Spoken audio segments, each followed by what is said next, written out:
Aloha! Imagine a room where someone manipulates Chinese symbols without understanding them.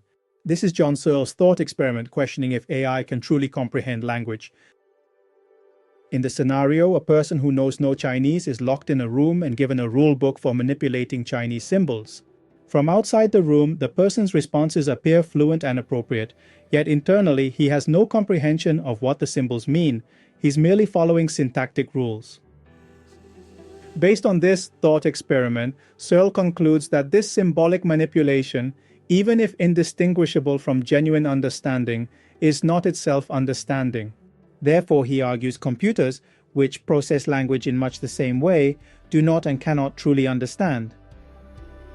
This strikes at the heart of strong AI, the view that an appropriately programmed computer could possess a mind or consciousness.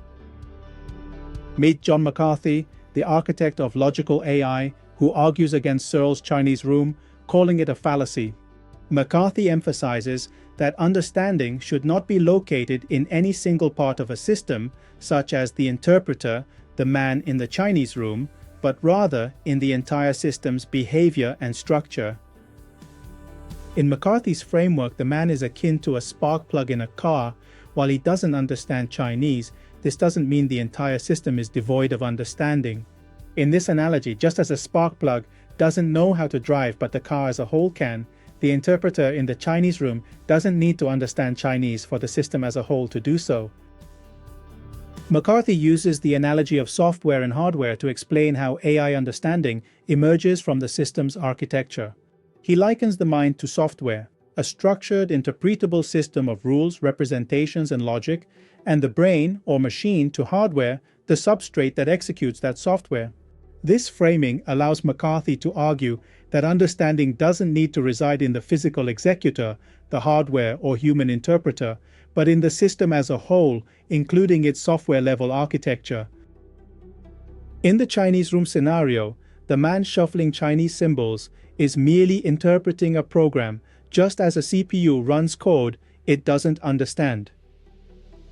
The real intelligence for McCarthy lies in the logic-driven behavior of the full system, where beliefs, goals, and inferences are embedded in symbolic structures that model the external world.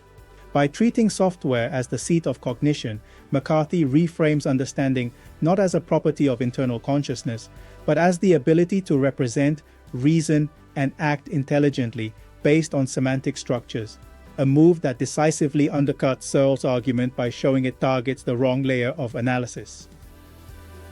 Understanding for McCarthy is in the system's architecture, not in the physical executor. McCarthy redefines understanding through semantic reasoning, emphasizing goal-directed behavior in AI. McCarthy's perspective on AI closely mirrors functionalism in the philosophy of mind. Functionalism is the idea that what makes something a mental state isn't what it's made of, but how it functions within a system.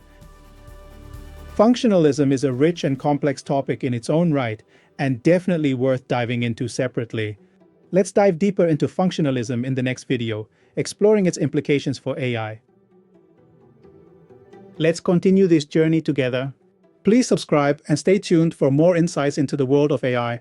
If you found this discussion thought-provoking, feel free to like and share. Mahalo.